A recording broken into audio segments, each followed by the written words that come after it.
Bonjour à tous, c'est Vivi Moon. Je vous présente le Ghost Tarot de David Corsi.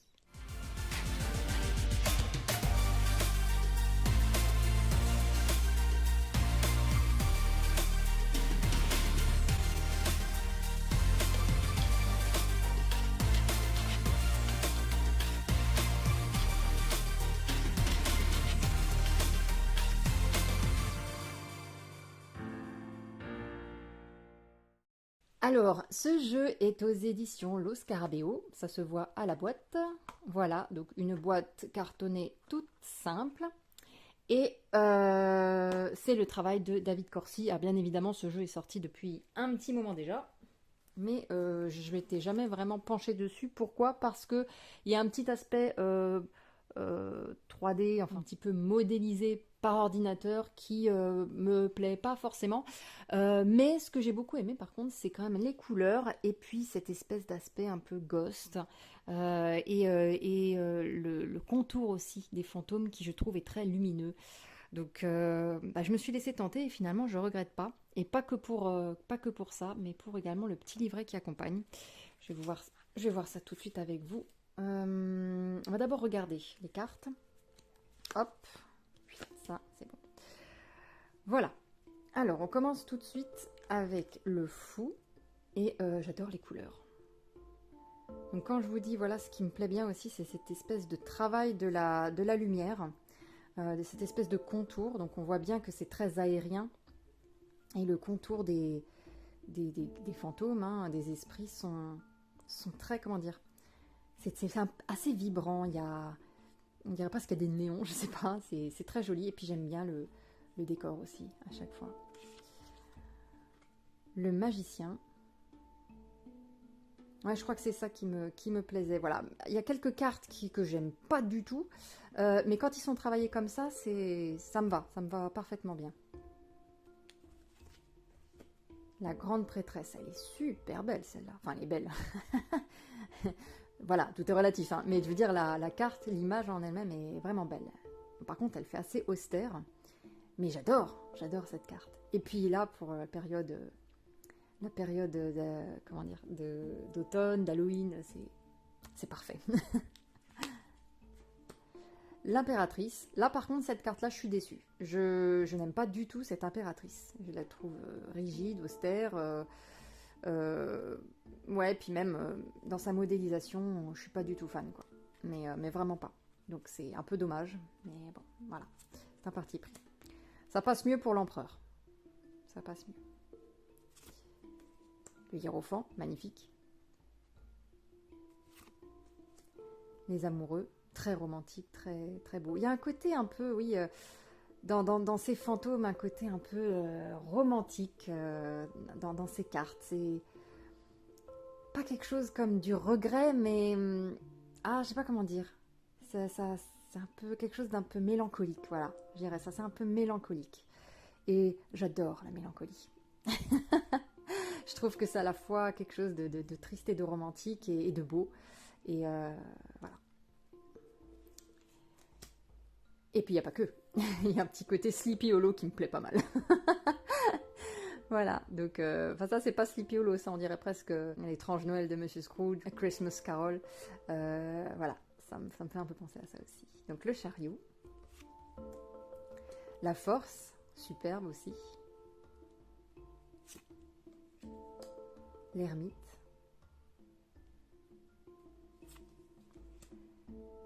La roue de fortune.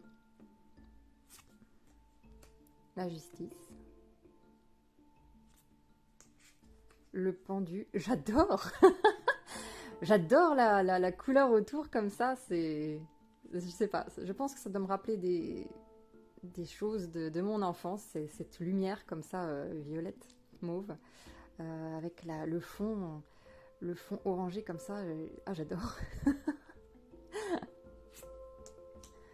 Magnifique mort, si je puis dire. Superbe. La tempérance. Là, par exemple, cette carte, j'aime moins. Je me rapproche un peu. Voilà, au niveau de la modélisation, ça fait un peu plus statue que fantôme. Et quand ça fait un peu statue, j'aime beaucoup moins. Voilà. Donc il y a quelques cartes qui ne passe pas trop avec moi. Le diable. On dirait qu'on a fait une invocation et qu'il est apparu. La tour. L'étoile. Alors, je suis désolée, mais je la trouve dégueulasse, cette carte. Alors, le décor, ça va, mais alors, elle, ils lui ont mis des étoiles dans les yeux, mais du coup, c'est hyper flippant. Elle a pas l'air rassurante du tout. Le modélisme est pas... Enfin, voilà, c'est pas génial. Et puis, ces étoiles dans les yeux... ouais, non, en fait, fallait pas. Elle me fait flipper. Moi, si je tire cette carte, je suis pas rassurée. C'était peut-être le but, hein, j'en sais rien, mais non, c'est mort. La lune, j'aime beaucoup. Et là, on a dans cette lune, on a un lac qui est finalement asséché, une rivière asséchée. Le soleil. Alors, j'aime l'idée de la carte, par contre, voilà, encore une fois, le modélisme, là, vu comment ça a été modélisé, j'aime pas du tout. Trop... Ouais. Ça me plaît pas. Trop rigide, trop statue, trop effet statue. J'aime pas. Mais bon, après, la carte en elle-même, le fait que ces deux enfants se cachent du soleil, je trouve l'idée très intéressante. Le jugement. J'adore cette carte. Magnifique. Je l'adore. Et le monde. Voilà. L'idée de peut-être de sortir un peu de ce carcan, de cette boule de cristal, de la vision que l'on a de nous-mêmes. L'as de coupe.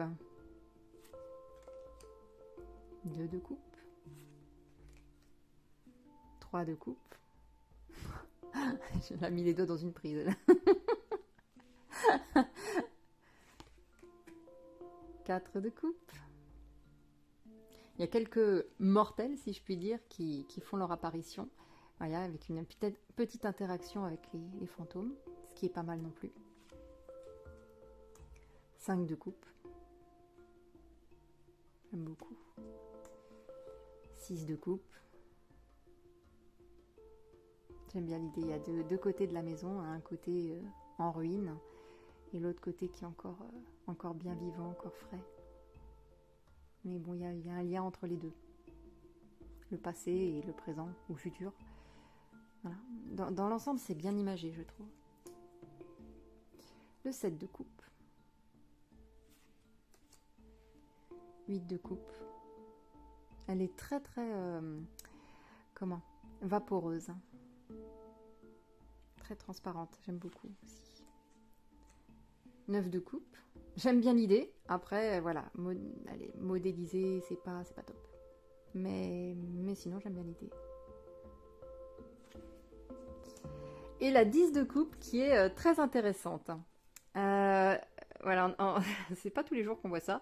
Là, mais c'est une espèce de famille ou de groupe de personnes qui est entraînée par la mort dans une, une joyeuse promenade. Alors, est-ce que c'est la mort qui les guide vers un nouveau lendemain ou... Je ne sais pas.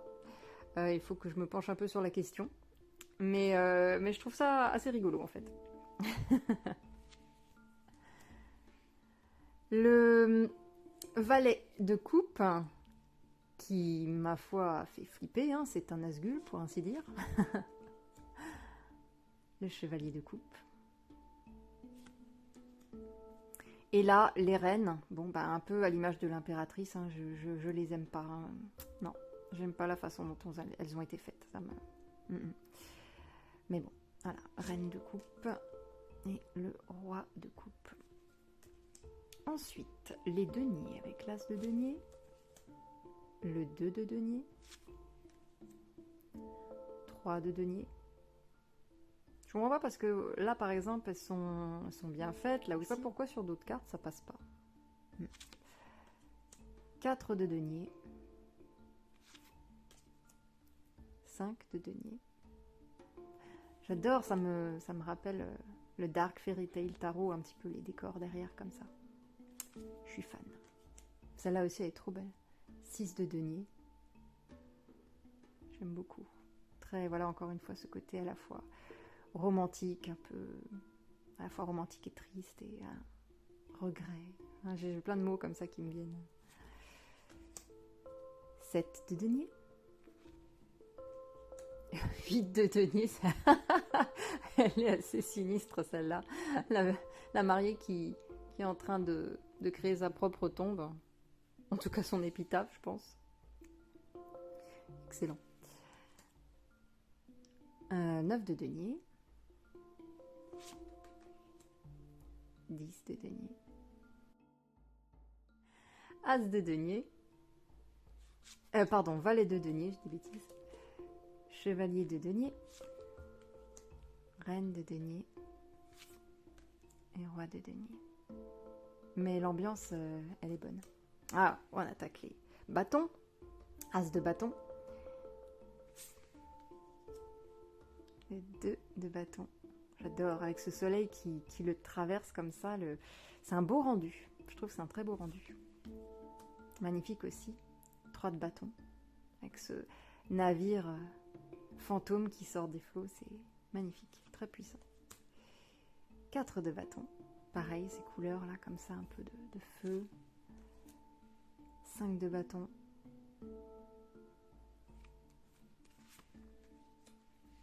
6 de bâton. 7 de bâton. Les bâtons sont chouettes. Hein. 8 de bâton, magnifique aussi. Cette transparence, cette brillance, trop beau. 9 de bâton. Garde la forteresse. Et le 10 de bâton. Même dans la mort, il n'est pas tranquille. Le valet de bâton, j'aime bien. Il est cool. Le valet de bâton, très étonnant ce parti pris. À étudier encore. D'habitude, le chevalier de bâton est très intrépide. Hein. Il est assez fougueux. Là, j'ai presque l'impression qu'on est sur un cavalier de denier. Alors que, bah non. Donc, il faut que j'étudie un peu ça. La reine de bâton. Le roi de bâton. As d'épée. 2 d'épée. Très joli lot comme ça. Magnifique. 3 d'épée. C'est très joli. Hein. D'habitude, c'est une carte qui est quand même assez dure. Hein, entre les 3 épées qui fendent le cœur ou bien une personne qui est en train de pleurer tout ce qu'elle peut. Là, on a une personne clairement malheureuse, mais il y a à côté un être vivant qui lui tend un parapluie. Et je trouve que ça adoucit grandement la carte, l'idée de la carte. C'est même mignon. 4 d'épée. 5 d'épée. Le fait que ce soit un être vivant et 2 fantômes, on interprète la carte différemment de d'habitude, je trouve. J'ai presque l'impression même que c'est un jeu qui est focus un peu sur nos propres... qu'il est un peu intime, je dirais. Ouais. 6 d'épée. 7 d'épée. 8 d'épée, joli. 9 d'épée. J'aime bien. Non, j'aime vraiment bien. 10 d'épée. Pas mal aussi. Hein. Est-ce que c'est lui? Valet d'épée. Chevalier d'épée. Là, on voit, là, il y a de la nervosité ici. Reine d'épée. Et roi d'épée. Donc, ce jeu, bien sûr, n'est pas nouveau. Hein. Il a quand même quelques années derrière lui. Mais il est... je m'étais jamais vraiment intéressée à ce jeu jusqu'à récemment. Oui, comme quoi, hein, parfois, on change de style ou on change d'idée avec l'âge. J'en sais rien. Mais quand je l'ai revu, je me suis dit, punaise, mais en fait... il m'inspire, il me plaît, il me parle. Et en plus de ça, il y a ce guide. Et d'habitude, bon, les guides, je les regarde pas plus que ça. Quoique, avec le Scarabeo, j'aime bien parce que souvent, on a des titres aux cartes. Et ça, j'adore. Et d'autant plus que j'adore, mais quand je dis j'adore, enfin ça c'est personnel, mais j'adore le parti pris de celui qui a écrit les phrases. Et la façon dont c'est amené, c'est super joli. Alors, par exemple, donc on a les arcanes majeures, on a le fou, ils ont appelé ça le sourire du voyageur. Le magicien, la volonté de l'alchimiste. La papesse, le temple de l'esprit. Voilà, tout ce genre de choses. Et dans les arcanes mineurs, on a à chaque fois une petite phrase qui résume la carte. Et pour les personnages de cour, on a un nom à chaque fois. Par exemple, le valet, c'est l'esprit du rêveur pour les couples. Le chevalier, l'esprit du séducteur. La reine, l'esprit du mystique. Et le roi, l'esprit du guérisseur. Et j'aime bien comment il a interprété ça. Par exemple, place de coupe. Les émotions naissent de l'âme et retournent à elle. Tel est l'éternel mystère de la nature humaine. Le 4 de coupe. Dans le refus de combattre et dans le manque d'énergie, il faut être capable de percevoir l'espoir qui nous est offert, même s'il semble naître apparemment du néant. Et je sais pas pourquoi, ça m'a tout de suite parlé en fait. Tout de suite. Le 8 de denier. On a... Les rêves brisés ne doivent pas mourir. Ils vivent au-dedans de nous, à condition que nous leur donnions une partie de notre cœur. Le 7 de bâton. Quand les passions d'autrui bouleversent le monde, il faut parfois savoir s'opposer au courant, aussi impétueux qu'il soit. J'aime vraiment beaucoup ce qui a été écrit. As d'épée. La raison peut être éclairée par l'instinct, mais elle n'est jamais dominée par celui-ci. Le 2 d'épée. Le conflit est toujours la dernière solution, alors que la négociation est une danse qui tient compte des différents points de vue. Le 3 d'épée. Comme je disais, avec le monsieur qui tend un parapluie au fantôme. Le froid dans l'âme peut percevoir la chaleur du cœur, même dans la tempête. Oh, c'est très joli. Enfin, tout ça, c'est très romantique. Voilà, donc...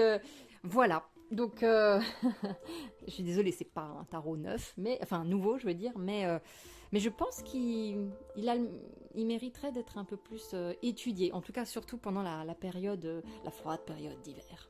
Voilà, bon, j'espère que ça vous aura plu, je vous fais plein de gros bisous et je vous dis à très bientôt, prenez soin de vous.